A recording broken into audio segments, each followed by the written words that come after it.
एवं endocrinology women care centre 109 Onam plaza near industries house AB road Indore.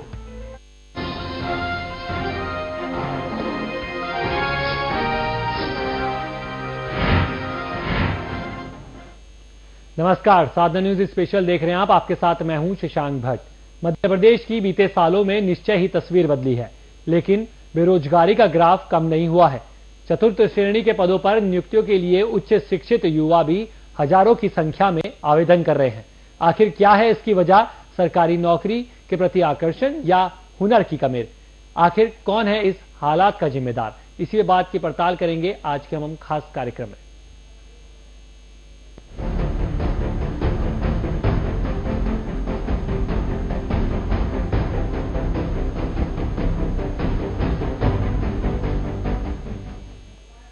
इसे मध्य प्रदेश में दिनों दिन बढ़ती बेरोजगारी का असर कहें या फिर शिक्षा की गिरती गुणवत्ता का परिणाम। हालात यह है कि मध्य प्रदेश में उच्च शिक्षित युवाओं में चौकीदार या चपरासी जैसे पदों पर भर्ती के लिए हौड़ लगी है। MP प्रोफेशनल एग्जामिनेशन बोर्ड द्वारा हाल ही में चौकीदार के पद के लिए आयोजित परीक्षा में करीब 80,000 graduate, post graduate, MBA, engineers और डिप्लोमाधारियों ने आवेदन किया था। अब परीक्षा का परिणाम आने के बाद ये उच्च शिक्षित युवा चौकीदार बनने के लिए भी संघर्ष की तैयारी करते दिखाई दे रहे हैं। अगर किसी छोटे बच्चे से ये सवाल किया जाए कि वो बड़ा होकर क्या बनना चाहता है, तो अक्सर जवाब डॉक्टर, इंजीनियर या बिजनेसमैन के रूप में सामने आता है। लेकिन मध्य प्रदेश के उच्च शिक्षित युवाओं के सामने इससे भी बड़ा सवाल खड़ा हो गया है।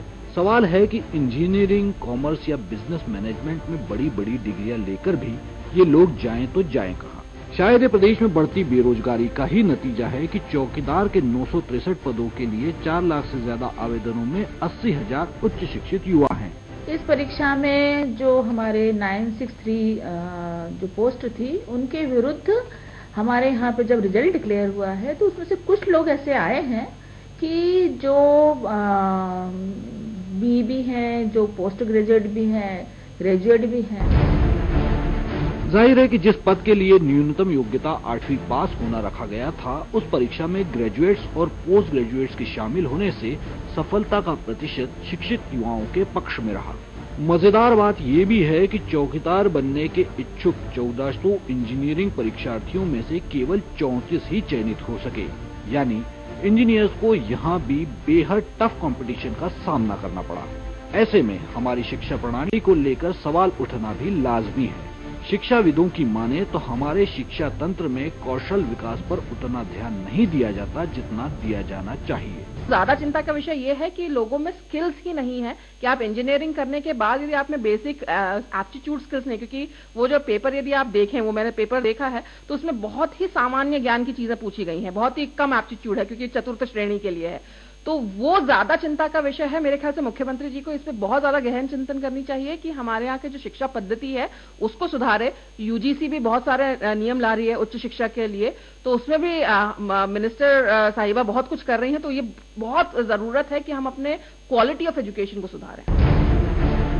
इसमें कोई शक नहीं कि काम कोई छोटा या बड़ा नहीं होता, लेकिन फिर भी कोई उच्च शिक्षित युवा अपनी मर्जी से चपरासी या चौकीदार जैसे पद पर नियुक्त होना तो नहीं चाहेगा। ये तो हमारी व्यवस्था की कमजोरियां हैं जो शिक्षित युवाओं में कौशल का विकास नहीं कर पा रही हैं, और बेरोजगारी की बाढ़ उन्हें ऐसे समझौतों के लिए मजबूर कर रही है। ब्यूरो रिपोर्ट, साधना न्यूज, भोपाल। चौकीदार और चपरासी जैसे पद के लिए आवेदन करने को लेकर उच्च शिक्षित युवाओं का क्या कहना है, आइए आपको सुनाते हैं। परमानेंट जॉब होनी चाहिए, चाहे वो 4th क्लास की हो या 3rd क्लास की, जो भी हो। बेरोजगारी इसके लिए महत्वपूर्ण इम्पोर्टेंट कारण है। अगर आप ये इसमें सिलेक्शन हुआ है, क्या आप खुशी खुशी ये नौकरी ज्वाइन करने की सोच रहे हैं जिस पद के लिए आपका सिलेक्शन हुआ है? जी बिल्कुल सर, बिल्कुल करेंगे सर इसको ज्वाइन, बिल्कुल सर। आगे हम फ्यूचर में सिक्योर होना चाहते हैं तो क्या बोलते हैं, हम इसलिए इसको ज्वाइन करना चाहेंगे, और क्या बोलते हैं यदि हमने योग्यता होगी हम जरूर आगे बढ़ेंगे। क्या लगता है मध्य प्रदेश में बेरोजगारी को लेकर जिस तरह का आलम है, क्या वो एक बड़ी वजह नहीं लगती? बिल्कुल सर, समस्या तो है, लेकिन अब क्या करें, समस्या से जूझना पड़ेगा, इसीलिए अब कर रहे हैं सर, और क्या मजबूरी का। मध्य प्रदेश में दिनों दिन बढ़ती बेरोजगारी का असर कहे या फिर शिक्षा की गिरती गुणवत्ता का परिणाम। हालात यह है कि मध्य प्रदेश में उच्च शिक्षित युवाओं में चौकीदार या चपरासी जैसे पदों पर भर्ती के लिए हौड़ लगी है।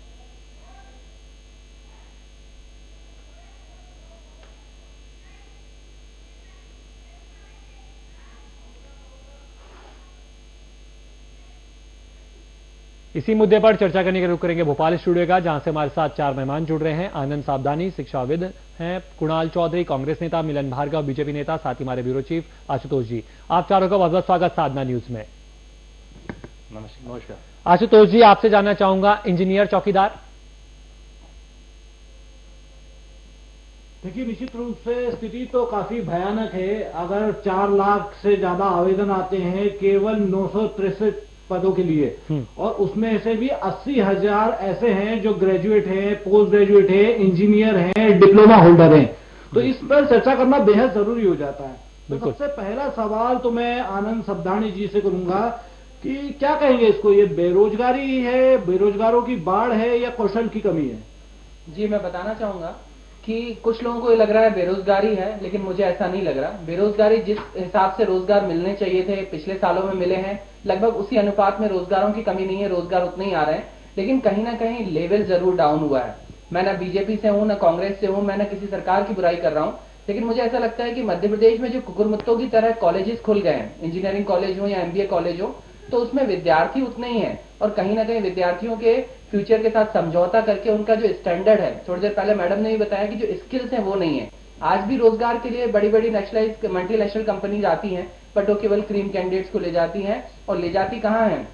बेंगलोर में या फिर पुणे में, हैदराबाद में, ऐसी जगह पे जहां 10 से 15 हजार रुपए दिए जाते हैं, जहां फ्लैट का किराया ही होता है 10 से 15 हजार। तो लोग इंजीनियरिंग करने के बाद भी मल्टीनेशनल कंपनीज की तरफ रुख नहीं कर रहे हैं। दूसरा, एक और बड़ी बात है जो देखने में आती है कि लोगों का रुझान आज प्राइवेट जॉब की तरफ नहीं है, लोगों का रुझान गवर्नमेंट जॉब की तरफ बढ़ गया है। हो सकता है गवर्नमेंट जॉब में वो अधिकारी के लिए फाइट करें, कुछ लोग बाबू के लिए करते हैं। जब इन दोनों के साथ साथ कुछ लोगों को ये लगता है, इवन मैं भी एक कोचिंग चलाता हूं, तो मैं तो खुद बच्चों को प्रमोट करता हूं कि आपको जो जॉब मिले आप लो, क्योंकि सरकारी जॉब सबसे पहले जरूरी होती है। आज अगर आप चपरासी बनते हो या आप चौकीदार बनते हो, हमेशा आप उस पोस्ट पर नहीं रहोगे। एक सरकारी नौकरी अगर आपके हाथ में होगी, धीरे धीरे आप आगे बढ़ सकते हैं। लेकिन ये मुद्दे वाली बात है कि कहीं ना कहीं शिक्षा का स्तर घटा है। वो आपके आंकड़ों में भी दिख रहा है कि 1400 इंजीनियरिंग स्टूडेंट ने फॉर्म भरा और उसमें से केवल 34 विद्यार्थी पास हुए। ये बहुत ही शर्मिंदगी जैसी बात है हम जैसे लोगों के लिए, हम मध्य प्रदेश के नागरिकों के लिए, कि क्या शिक्षा का स्तर इतना गिर गया है कि आज चपरासी की भर्ती में भी कितने कम कैंडिडेट्स पास हो रहे हैं। कुणाल चौधरी हमारे साथ में है, जो खुद एक इंजीनियर हैं। कुणाल भाई से जानेंगे, कुणाल भाई क्या स्थिति है? आप खुद एक इंजीनियर हैं, 1400 में से केवल 34 सिलेक्ट हो रहे हैं, वो भी चपरासी जैसे छोटे पद के लिए, चौकीदार जैसे छोटे पद के लिए, क्या कहेंगे? देखिए, स्पष्ट पहले तो मुझे इन चीजों को देख के 4 लाइनें याद आती है कि इन बेपनाह अंधेरों को सुबह कैसे कहूं, मैं इन अंधेरों का अंधा तमाशबीन नहीं।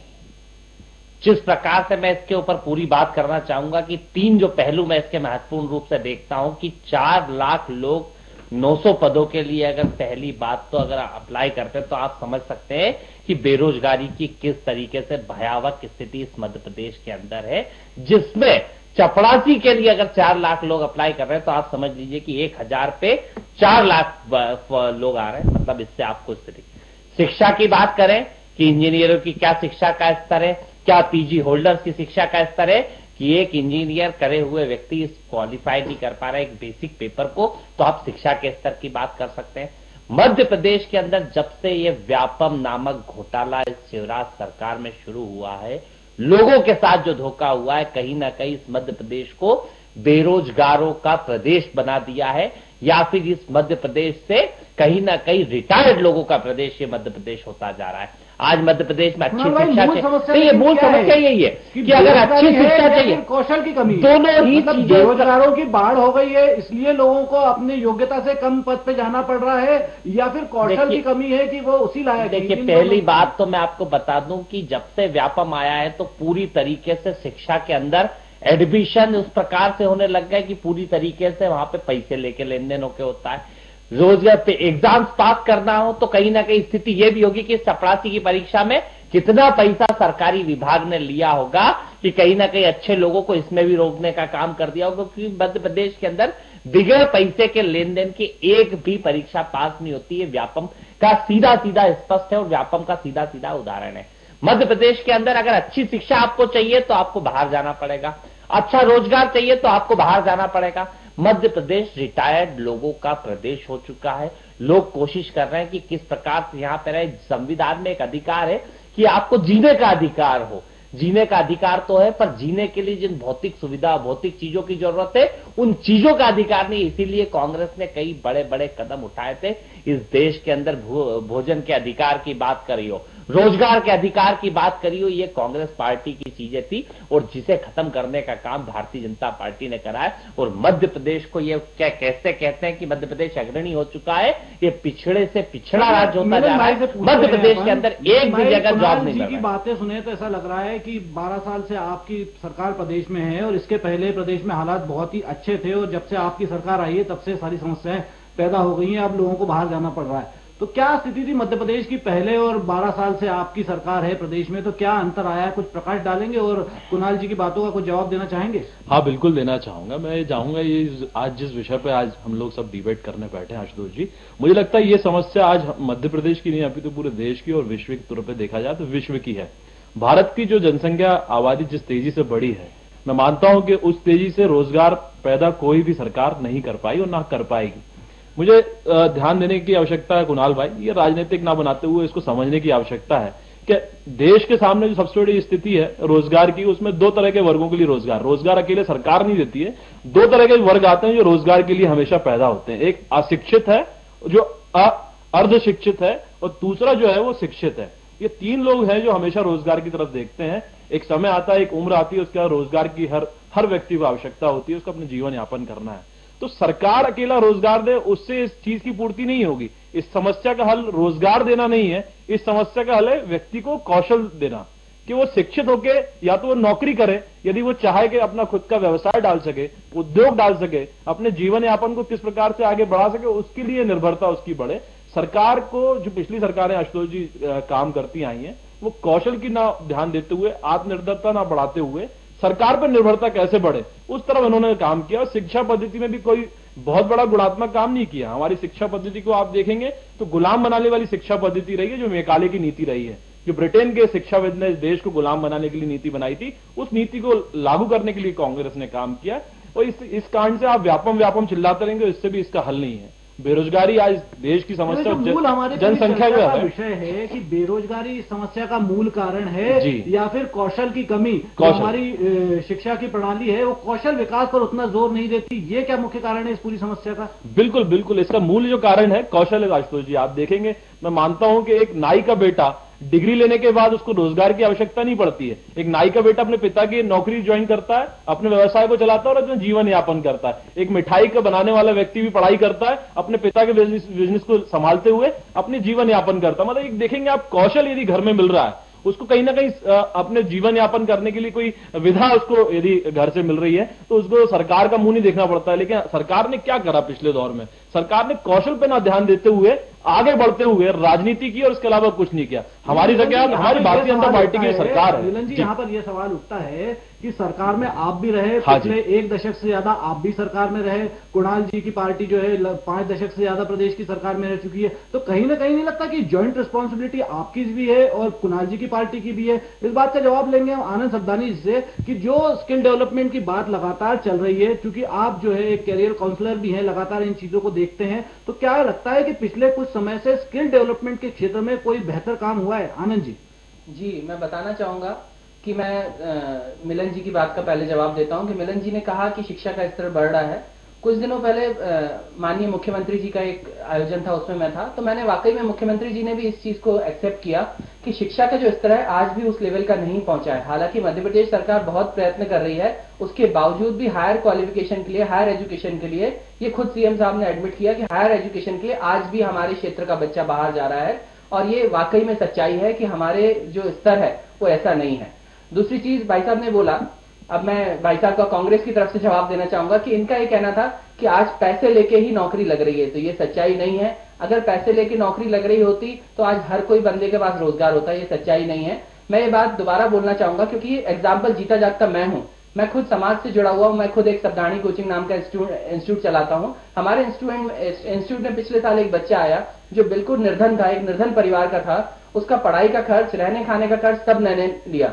इसका मतलब आप समझ सकते होंगे कि उसके पास पैसे नहीं थे और आज वो MPSI में सिलेक्ट होके आज वो हाँ, तो पूरी तरह से पैसे का जोर चलता है, ये बात कहना तो ठीक नहीं होगा। लेकिन कुणाल जी से यहाँ पर ये बात मैं पूछना चाहूंगा कि 5 दशक तक आप लोगों ने भी यहाँ पर राज किया है मध्य प्रदेश में, जो भी समस्याएं हैं आज अगर मध्य प्रदेश के एजुकेशन सिस्टम में कई खामियां हैं और जैसा कि आपका कहना है कि बाहर जाना पड़ रहा है लोगों को, तो क्या आप या आपकी पार्टी इसके लिए बिल्कुल भी जिम्मेदार नहीं? देखिए, पहली बात तो मैं आपको स्पष्ट बताना चाहूंगा कि जिस प्रकार से मध्य प्रदेश में उस समय रोजगार मिला करते थे दिग्विजय सिंह जी के समय, गांव के लड़कों को रोजगार मिला करता था, भले पंचायत सचिव के माध्यम से, भले ही वहां पे संविदा शिक्षकों के माध्यम से, आशा कार्यकर्ता। जिस प्रकार से मेरे खुद के अगर गांव की बात करूं तो 2003 से पहले 50 लोग सरकारी नौकरियों में लगे हुए हैं और 2003 के बाद एक भी लड़का, सिर्फ एक लड़का लगा है जो यूपीएससी में सिलेक्ट होकर आईपीएस बना है। उसके अलावा कोई भी व्यक्ति, नया व्यक्ति, क्या बात है कि 2003 से पहले जिस गांव में 50 लोग नौकरी पे लगते हैं, 2003 के बाद एक भी नहीं लगते। स्पष्ट है जिस प्रकार की नीति पहले मध्य प्रदेश में कांग्रेस की थी कि जो मध्य प्रदेश का मूल निवासी होगा, डोमिसाइल होगा, जिसने 10th 12th मध्य प्रदेश से किया होगा, उसे मध्य प्रदेश में रोजगार मिलेगा।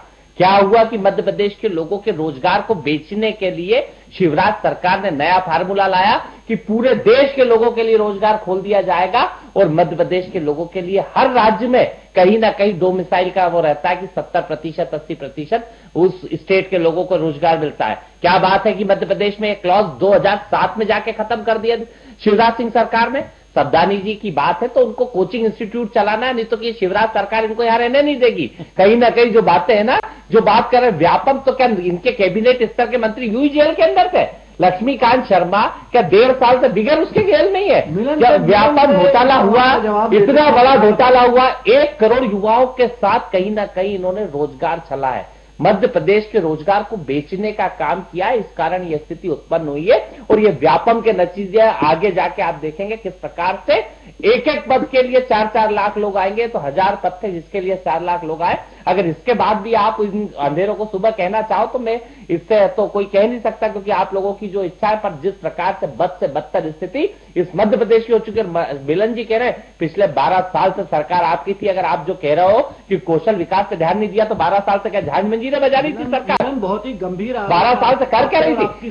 12 साल कम नहीं होते, नहीं देखिए 12 साल कम नहीं होते। 12 साल के बाद कहते कि हमने उससे पहले हर बात करो। देखिए आरोप लगाया, आरोप नहीं है, दुख होता है युवाओं के आरोप लगाना है। और अरे उन्होंने 65 साल देश में 60 साल जो इन्होंने काम किया। जी, आपको भी रोकना चाहूंगा। एक बहुत ही गंभीर आरोप आप पे और आपकी सरकार पे लगा है कि जो मूल निवासी की बाध्यता थी वो आपकी सरकार ने खत्म की, जिसके कारण 10वीं 12वीं भी खत्म करी। इस प्रदेश के जो मूल लोग हैं उनके रोजगार को छीनकर बाहर के लोगों को यहाँ पर रोजगार मिलने लगा, बेच दिया। इतना आरोप है मेरा, लोगों का रोजगार बेच दिया, ऐसा कुणाल का आरोप है। आखिर क्या वजह थी, क्या इस नीति के पीछे लॉजिक क्या है कि मूल निवासी की जो वो थी शर्त थी उसको खत्म किया गया? देखिए, मुझे लगता है इस तरह की बाध्यता किसी भी प्रदेश में नहीं होना चाहिए। मध्य प्रदेश में इसका उदाहरण दिया पूरे देश में कि प्रतिभा को रोका ना जाए। प्रतिभा कहीं है तो सही जगह पहुंचे, सही लाभ ले।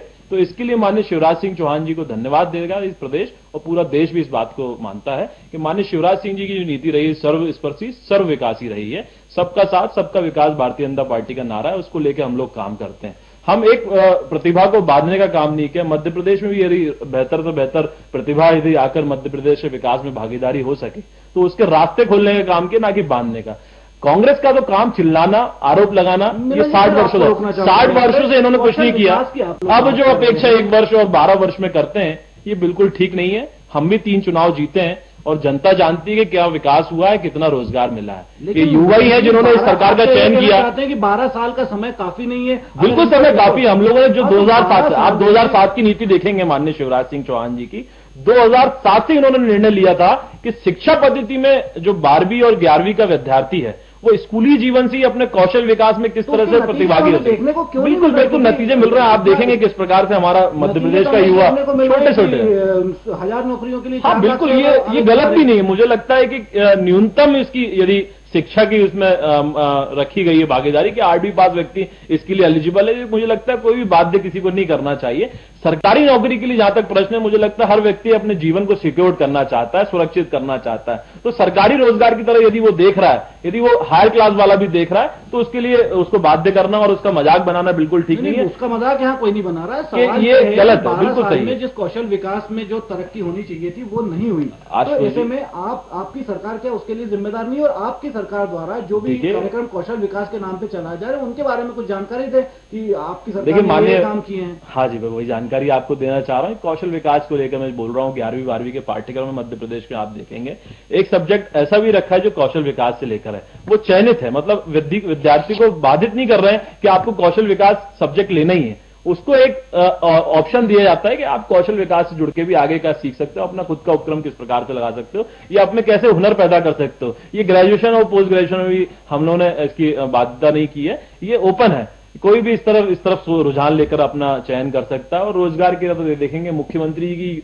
रोजगारमुखी योजना ही है जो 1 करोड़ तक का लोन देने की व्यवस्था की है सरकार ने, कि मध्य प्रदेश का युवा अंबानी टाटा जैसा उद्योगपति बन सके, उस तरह का लक्ष्य वो अपना बना सके। उसको कहीं ना कहीं जो बैंक गारंटी देने पड़ती थी, आज वो मध्य प्रदेश सरकार ही उसकी गारंटी दे रही है, उसके रोजगार के लिए उसके लोन की व्यवस्था करा रही है। ये मध्य प्रदेश का बहुत अच्छी पहल है कि यहाँ का भी युवा उद्योगपति बन सके, उसके लिए काम कर रही है। मुझे लगता है कहीं ना कहीं कांग्रेस को भी इसका चिंता करना चाहिए कि ये जो राजनीतिक प्रश्न नहीं है, रोजगार आज आप हमारे लिए भी है, आगे जो सरकार रहेगी उसके लिए भी ये प्रश्न चिन्ह रहेगा कि आबादी जिस आशुतोष जी बढ़ रही है, ये प्रश्न चिन्ह हमेशा चलेगा। क्या इसका समाधान जो है वो नौकरी देना है मात्र? नहीं, इसका कौशल है। कौशल के लिए सरकार आपके नेताओं के बयान पे बात करो, 10-10, 25-25 बच्चे पैदा अभी भारतीय जनता पार्टी ने देश देखो, देश में महंगे जीता है। अरे कांग्रेस ने देश को लूटा, कुछ नहीं करा। आप विषय पलटोगे ना तो मैं आपको बता रहा हूँ, प्रधानमंत्री का स्थिति नहीं रहे, कोलगेट जैसे घोटाले में वो किस प्रकार से रहे, इस देश को लूटा और कुछ नहीं करा कांग्रेस ने। मेरा एक शिक्षा व्यवहार कर दी। प्रोफेशनल एग्जामिनेशन एक परीक्षा को लेकर अगर आप कोलगेट तक की बहस करेंगे तो बहुत, मुझे लगता है ठीक नहीं है। कुणाल जी राजनीति न करते हुए कि जिस तरह से ये पूरा मामला सामने आया है कि 4 लाख से ज्यादा आवेदन 1000 पदों के लिए, और उसमें से जो न्यूनतम योग्यता थी 8वीं पास, उसके तो महज 22 लोग सिलेक्ट हुए। इसका एक सॉल्यूशन में भी बता, सॉल्यूशन की बात हो रही है, सॉल्यूशन पे चर्चा की, सॉल्यूशन पे मैं चर्चा करना चाहूंगा कि मध्य प्रदेश में सही में ये प्रकार की स्थिति है तो एक काम करना चाहिए कि इन 4 लाख लोगों ने जो यहाँ पे आवेदन दिया है, इनको एक लैपटॉप दे दिया जाए और DDCA में उसका किराए से लगा दिया जाए, तो 16,000 रुपए रोज का किराया मिलेगा उस लैपटॉप का। तो कहीं ना कहीं इस प्रदेश के युवा के साथ वो बताइए ना, इस तरह के मुद्दे चुनाव हारने वाले 16,000 बुरे कांग्रेस हारेगी, ये मैं गारंटी दे रहा हूँ। युवा मिल जाएगा, युवा मतदाता के तौर पर बात कर रहा हूँ। युवा तरह की फालतू बातें करेंगे, क्या 16,000 रुपए दे रहे हो? 16,000 रुपए देते रहो आप, एक लैपटॉप का, एक प्रिंटर। अर्जुन सिंह जी ने अर्जुन सिंह ने किस प्रकार से फिर आप बात करें, जेटली जी आपके नेता रोजगार तो आप नहीं दे सकते। मोहन जी, कुणाल जी, दोनों से मैं यहाँ पे पॉलिटिकल डिबेट की नहीं बल्कि एक स्वस्थ बहस की, और अपने एजुकेशन सिस्टम पे हम चर्चा कर रहे हैं तो उस पर एक गंभीर बहस की उम्मीद कर रहा हूँ। मेरा सवाल ये है कि 4 लाख से ज्यादा लोगों ने अप्लाई किया, जिसमें मिनिमम क्वालिफिकेशन 8वीं पास जो है उसके केवल 22 लोग सिलेक्ट हो गए। तो आनंद सब्दानी जी, आपसे सवाल करना चाहता हूं कि क्या हमें कुछ ऐसी परीक्षाओं के लिए ये प्रावधान किए जाने चाहिए कि इसमें ज्यादा शिक्षित लोग आवेदन न कर सके, या उनको रिस्ट्रिक्ट करने के लिए कुछ प्रावधान इसमें ऐड किए जाने चाहिए? आनंद जी, देखिए, मिनिमम क्वालिफिकेशन का तो प्रावधान है, हमारे सारे रूल्स रेगुलेशन यही कहते हैं कि मिनिमम क्वालिफिकेशन हम सेट कर सकते हैं, लेकिन मैक्सिमम हम लोग नहीं कर पाते, और इसमें कानून वाकई में लाने की जरूरत है। दूसरी चीज, जैसे थोड़े दिन पहले एक कानून आया कि गेजेटेड ऑफिसर के साइन की अब जरूरत नहीं है, अब विद्यार्थी बिना अपने ही साइन के अटेस्टेड कर सकता है, ये अच्छा प्रयास है। दूसरा, एक बात अभी मिलन जी ने छेड़ी कि यहाँ पर जरूरत पड़ती है कि मूल निवासी प्रमाण पत्र की आवश्यकता आप खत्म कर दी है, कोई भी विद्यार्थी भले ही मध्य प्रदेश का हो किसी भी राज्य का आ सकता है, ये तो अच्छी बात है। एक तरफ हम बोल रहे हैं कि आरक्षण खत्म करना चाहिए, सबको समान अधिकार मिलना चाहिए, तो क्यों न समान राज्यों का देखिए, आरक्षण खत्म करना चाहिए, ये भी कुछ लोगों की राय हो सकती है, ये कोई सर्वमान्य राय नहीं, क्योंकि आरक्षण को लेकर तो बहुत प्रकार से एक कदम अगर मध्य प्रदेश सरकार ने उठाया है कि जरूरी नहीं है कि मध्य प्रदेश के ही व्यक्ति भरे, कोई भी व्यक्ति भर सकता है, और ये दूसरे राज्यों को भी करना चाहिए। हमारा बच्चा, और जहां तक आनंद जी आरक्षण की बात है, मेरे दोनों मित्र जो कांग्रेस के और बीजेपी के, वो इस मामले में शायद ही कोई क्लियर स्टेटमेंट देंगे, क्योंकि इनकी पार्टी ने भी अभी तक इस मामले में कोई क्लियर स्टेटमेंट नहीं दिया है। बिल्कुल। तो आरक्षण खत्म होना चाहिए या आपकी अपनी राय हो सकती है? मेरे मित्रों की राय क्या है? सब्दानी जी से मैं कहना चाहूंगा, सब्दानी जी, ये मध्य प्रदेश के युवाओं के भविष्य बर्बाद हो रहा है, रोजगार के लिए मारे मारे फिर रहे हैं, इस मध्य प्रदेश के रोजगार को बेचा जा रहा है और आप कह रहे हो और बेचने दो। बिल्कुल। ये करा क्यों है मालूम है आपको? आप इसके पीछे जाएंगे तो ये डिपार्टमेंटों से डायरेक्ट उगाई करने के प्रॉब्लम आती थी शिवराज जी को, तो उनने कहा एक साथ कैसे डिपार्टमेंट से उगाई? तो बोले व्यापम में सारी भर्ती इस पर राजनीतिक आरोप नहीं, व्यापम घोटाला इस मध्य प्रदेश में हुआ है, 50 मौतें हुई है, 1 करोड़ युवाओं के भविष्य के साथ खिलवाड़ हुआ है, और आप कहते हैं राजनीतिक आरोप? स्पष्ट बात है, इस बात से आप नहीं हाँ तो व्यापम से ही कारण है, ये व्यापम के ही कारण है। लोगों के रोजगार बेचोगे तो गत होगी कि नहीं होगी कि 8वीं पास जिस सीट पे होना चाहिए 4 लाख लोग, शर्म आना चाहिए भारतीय जनता पार्टी की सरकार को, और उनको कहीं ना कहीं यहाँ पे बात करने से पहले सोचना चाहिए कि 1000 प्यून के पद के लिए 4 लाख लोग आ रहे हैं और ये यहाँ पे बात करने की बात कर रहे हैं। व्यापम घोटाला करते हैं और वहां पे जाके इनके मंत्री ऐसे निकलते हैं जेल से जैसे कोई स्वतंत्रता संग्राम से निकले हो, जिन्होंने व्यापम घोटाले करे। इनके राष्ट्रीय महासचिव कहते हैं कि वो तो पाक साफ है। अरे तो गुनहगार कौन है उनको बताए, जिन्होंने मध्य प्रदेश के युवाओं को छला है।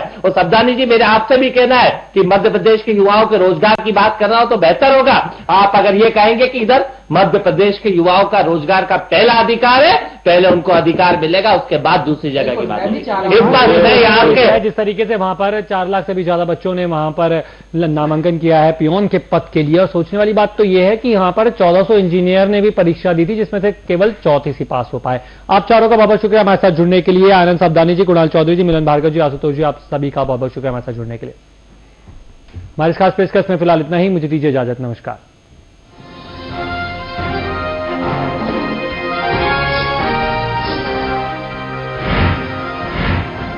हाय ये कैसी कैसी बीमारियां हैं आई, काम न आए महंगी महंगी दवाई। हाय बीमारी, हाय बीमारी, हाय बीमारी। मत हो हताश, मत हो निराश, होम्योपैथी पर करो विश्वास, क्योंकि हम हैप्पीनेस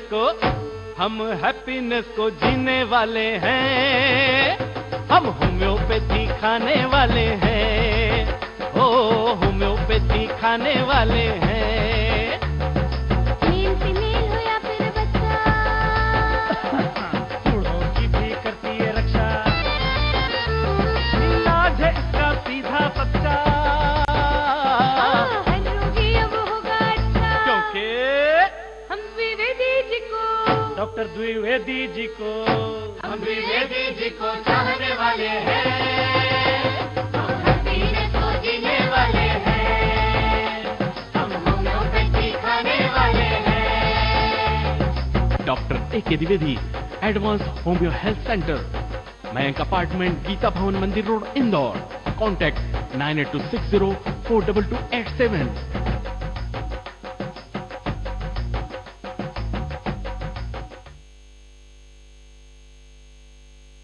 किसान भाइयों गांठ बांध लो, बात बहुत है काम की, समृद्धि के पैगाम की। मिट्टी की तुम जांच कराओ, मुफ्त सॉइल हेल्थ कार्ड ले जाओ, कभी मुनासिब बीज लगाओ, सही किस्म की खाद ले आओ, जितनी जरूरी उतनी डालो, सही मात्रा खुद पहचानो। किसान भाइयों गांठ बांध लो, आज ही मिट्टी की जांच कराएं, राज्य सरकार के कृषि अधिकारी से संपर्क करें और मुफ्त में सॉइल हेल्थ कार्ड पाएं। कृषि और किसान कल्याण मंत्रालय द्वारा किसान हित में जारी। क्या आपको पता है उबालने से पानी में घुले हुए पेस्टिसाइड्स नहीं निकलते? अब लाए केंटारो, जो घुली हुई अशुद्धियाँ भी निकाले और दे सबसे शुद्ध पानी। बंदर देखा, हाथी देखा, बारहसिंघा और चीतल देखा, मोगली के जंगलों में शेर खान को देखा, पचमढ़ी सतपुरा का अजूबा, भोपाल लेक में सूरज डूबा, मंडू का जहाज महल और मार्बल का पहाड़ देखा, महाकाल मंदिर में पूजा, फोटो खींचा जाके ओरछा, ग्वालियर के किले में भटका, खजुराहो ने दे दिया झटका।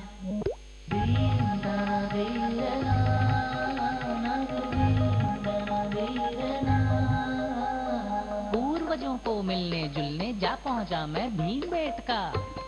ट्रेन की चुक चुक सुनते सुनते आ पहुंचा मैं सांची स्तूपा। सांची की शांति में खुद के अंदर झांक के देखा, हिंदुस्तान का दिल देखा, हिंदुस्तान